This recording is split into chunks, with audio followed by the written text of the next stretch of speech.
L'utilisation de l'imagerie cérébrale permet une aide cruciale au diagnostic. La science regorge d'études sur les biomarqueurs. Nombre de chercheurs étudient cette question simple. Est-ce qu'une personne atteinte d'une maladie mentale, telle que la dépression par exemple, présente des anomalies dans son activité cérébrale qu'une personne non malade ne présenterait pas?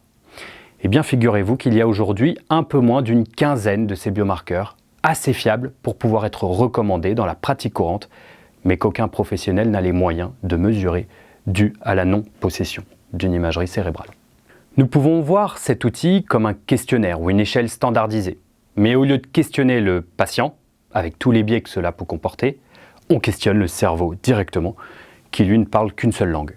L'évaluation se compose de 2 tâches standards de resting state, de quelques minutes chacune, où le patient doit ouvrir les yeux et ensuite fermer les yeux pour un total de 10 minutes. Installation, mesure et rangement inclus.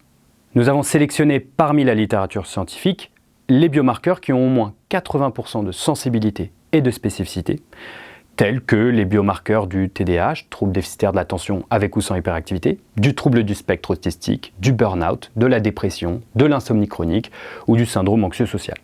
C'est donc un outil d'aide au diagnostic qui permettra aux professionnels de santé de prendre des décisions plus rapidement et plus objectivement.